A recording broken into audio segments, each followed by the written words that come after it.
The phone rang at 2:07 a.m., slicing through the dark like a blade. I almost ignored it. Nobody calls that late unless something is wrong, or unless they're wrong. When I answered, I didn't hear my name. I heard breathing. Shallow. Shaking. Then a woman's voice, barely louder than a whisper, said, "Please, come over and be with me tonight." The line went dead before I could ask who she was. I stared at the glowing screen, my heart pounding, the number unfamiliar and already gone. I told myself it was a prank. I told myself to sleep. But the silence after that whisper felt heavy, like it was waiting for me to do something about it. I lay there arguing with my own conscience. What if she'd meant someone else? What if I showed up and scared her? What if I didn't show up and something terrible happened? I tried to laugh it off, but the laugh came out thin. Finally, I dialed the number back. It rang until it didn't. No voicemail. No clue. Just that whisper looping in my head, desperate and fragile. I pulled on a jacket, grabbed my keys, and sat in the car for a long minute, telling myself this was ridiculous. Then I remembered how loneliness sounds when it's trying not to cry. I started the engine. The address came to me the second time I called, this time, a text with nothing but a pin and 3 words, "I'm still here." The building was older, the kind with a tired hallway light and a door that creaked like it had secrets. I knocked, softly. For a moment, nothing happened. Then the door opened just enough for a face to appear, pale, eyes red, hands shaking. She looked relieved and terrified at the same time. "You came," she said, like she hadn't expected anyone to. I told her I might have the wrong apartment. She shook her head. "I don't care," she whispered. "Just, don't leave." We sat on opposite ends of a couch that smelled faintly of coffee and rain. Her name was Mira. She apologized over and over, saying she'd meant to call her sister, that the number had changed, that she didn't know why she'd asked a stranger to come. I told her it was okay, that mistakes happen, that sometimes mistakes save us. She smiled at that, a small, cracked smile. The clock ticked loudly on the wall. Outside, the city slept. Inside, something felt dangerously awake. Mira told me about the night that had pushed her to call. The breakup that wasn't really a breakup because it had ended months ago but never stopped echoing. The job she was losing in the morning. The way her apartment felt like it was closing in on her, every wall a reminder that she was alone with her thoughts. "I didn't want romance," she said quickly, like she was afraid I'd misunderstand. "I just didn't want to disappear tonight." I nodded, because I knew that feeling too well, the fear that if nobody sees you, you might fade. We didn't touch. We didn't flirt. We talked. About bad decisions and small hopes. About how nights can lie to you, making problems feel permanent.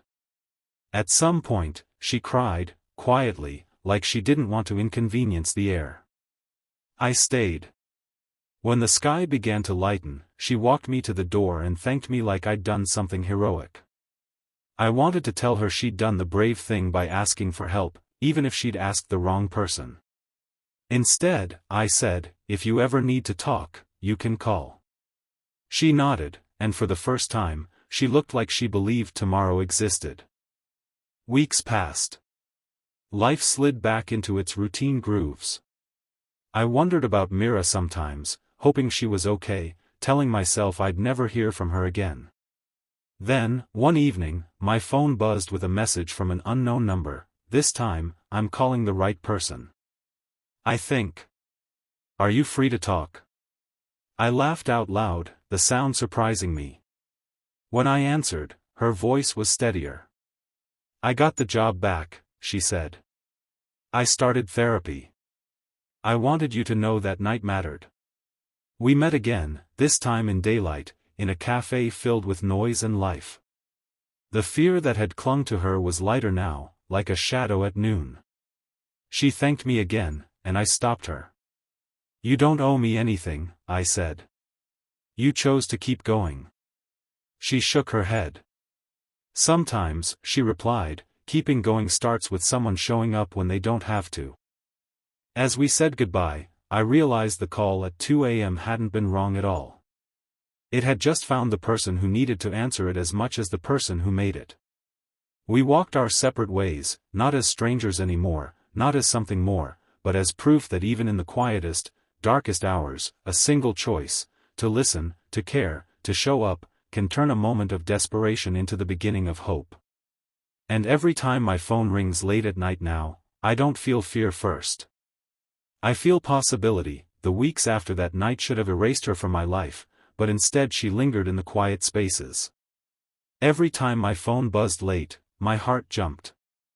Every time I passed that old building, I wondered if she was inside, breathing easier, sleeping better. I told myself not to romanticize it. It wasn't a love story. It was a human moment.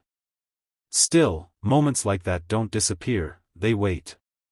And when her message finally came, asking if I was free to talk, it felt less like coincidence and more like the story refusing to end. We started with short calls. Safe ones. 10 minutes that turned into an hour. Mira sounded different, stronger, like someone who had survived a storm and learned how to read the sky. She told me about therapy, about the job interview that went wrong and then strangely right, about mornings that no longer scared her. I listened, and somewhere along the way I noticed something uncomfortable and honest. Those calls were helping me too. I hadn't realized how lonely my own nights had been until they were suddenly filled with someone who understood silence. One evening, she asked if I wanted to meet. Not because she needed rescuing. Not because she was breaking. Just coffee, she said. In the daytime. Like normal people. When I saw her walk into the cafe, sunlight catching in her hair, I understood how different strength looks compared to desperation. She smiled easily now. Her laugh didn't apologize for existing. We talked about everything except that night, until she finally brought it up herself. I think about it a lot, she admitted, fingers wrapped around her cup. How close I was to making a very different choice. She looked at me, eyes steady. You didn't save me. But you reminded me I mattered. The weight of that landed hard. I'd spent so much of my life believing small actions didn't count, that if you couldn't fix everything, you'd fixed nothing. Sitting across from her, I realized how wrong that was.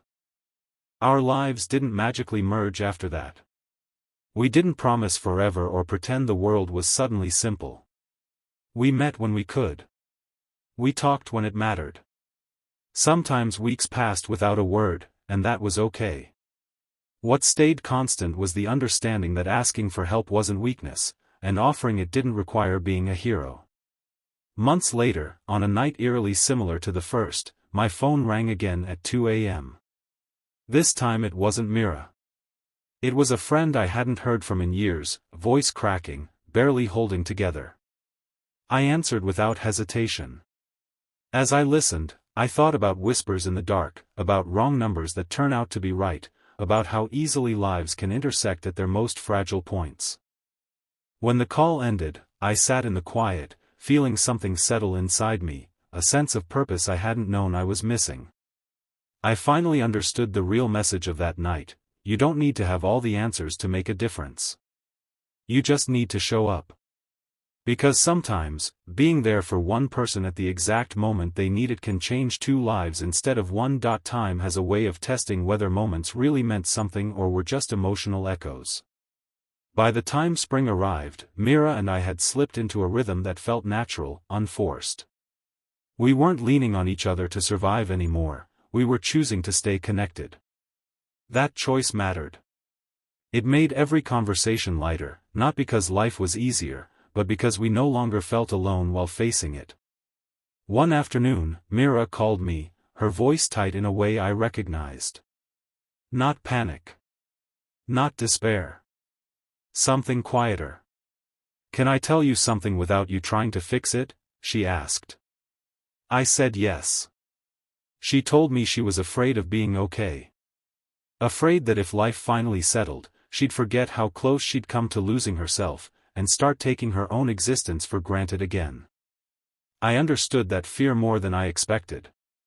Pain leaves a mark, and healing sometimes feels like erasing proof that the pain was real. We took a walk that evening, no destination in mind. The city hummed around us, ordinary and alive. Mira talked about the version of herself who made that 2 a.m. call, and how she didn't want to be ashamed of her. She was scared, Mira said, but she was brave enough to reach out. I told her that courage doesn't disappear just because life improves, it changes form.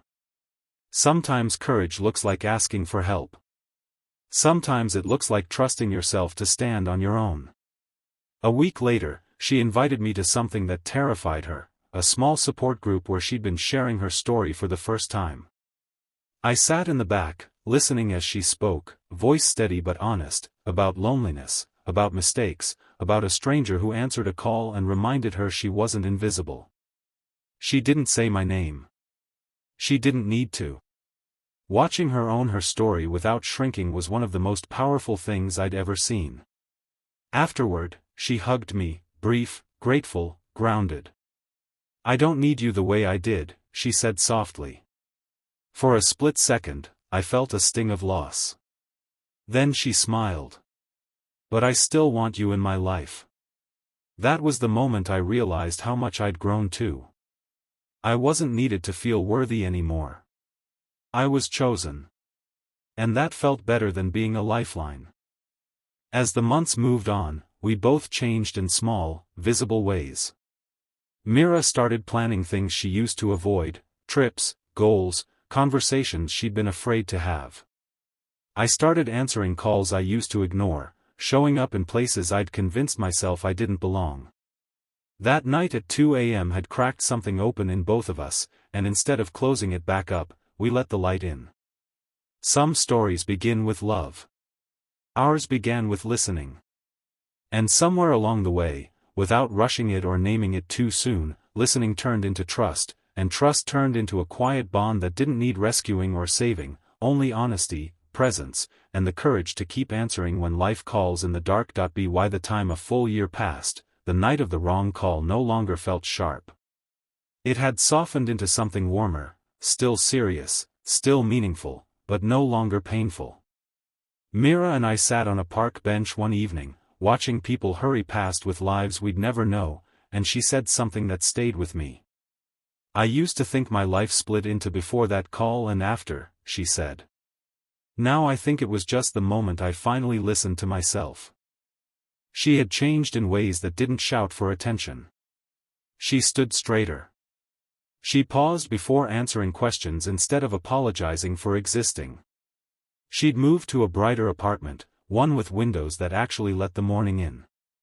I noticed these things because I'd changed too. I no longer rushed past people in trouble. I no longer assumed someone else would handle it. That night taught me how thin the line is between isolation and connection, and how easily one human voice can pull someone back from the edge. The biggest test came unexpectedly. Mira called me late one night, her voice calm but serious. Her sister, the one she'd meant to call that first night, was struggling now. Panic attacks. Sleepless nights. Fear spiraling fast. Mira wasn't calling for rescue. She was calling for support while she stepped into the role she once needed someone else to fill. "I know what to do," she said. "I just don't want to do it alone." I told her she wasn't alone. Not this time. Not anymore. Weeks later, her sister began to stabilize. Mira didn't take credit. She didn't need to. Watching her help someone else find solid ground felt like the story completing a circle. Pain had turned into understanding. Fear into empathy. A wrong call into the right lesson. On the anniversary of that night, we didn't celebrate. We simply sat together, quiet, comfortable, present. No dramatic speeches. No promises carved into stone. Just two people who knew what it meant to answer when someone reaches out, even by accident. As we stood to leave, Mira looked at me and said, "If you hadn't picked up, I don't know where I'd be." I shook my head gently. "If you hadn't called," I said, "I wouldn't either." And that was the truth we carried forward. Life doesn't always change because of grand plans or perfect timing. Sometimes it changes because someone answers the phone. Because someone stays. Because in the middle of the night, when fear whispers loudest, a human voice on the other end says, without needing to explain anything at all, "I'm here."